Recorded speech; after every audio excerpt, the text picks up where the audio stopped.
So this is what God's telling me about the fingerprints. Why do we have fingerprints? Why do we leave fingerprints behind? Why is it that if you're at a crime scene, why is it that you're able to leave these fingerprints behind and they can identify you? And I believe that this is what God's telling me, because you leave spiritual fingerprints behind.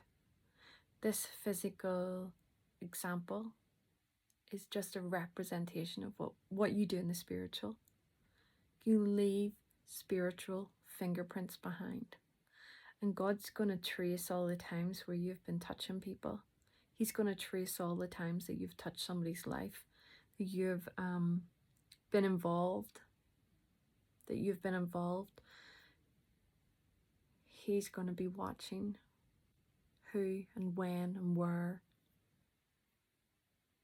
Yeah, that's pretty much it. That's what I felt that he was telling me was, we see now the fingerprints in crime scenes, but this is just a snippet of what actually happens in spiritual aspect. When you encourage someone, when you give to someone, when you pray for someone, when you just get involved, you're putting your fingerprints in that area, in that person. At that point in time of their lives, you're putting your fingerprint, you're putting your mark there. And very much like when you see the sort of like murder scene evidence thing, right?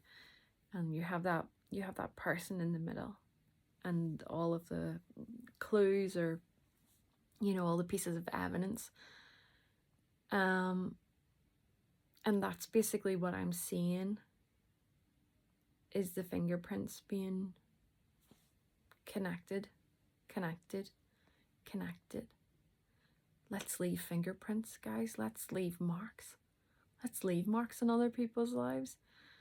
You don't want to, it's not a good thing in the physical. It's not a good thing to leave your fingerprints in crime scenes. Don't do that. But let's leave marks on people's lives. Let's touch people. Let's pray for people.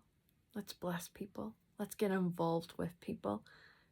And, give God a run for his money trying to find all the fingerprints that you leave. That would be a pretty awesome tally chart. Would be an amazing wall of all of the people that you have touched in this life. God bless.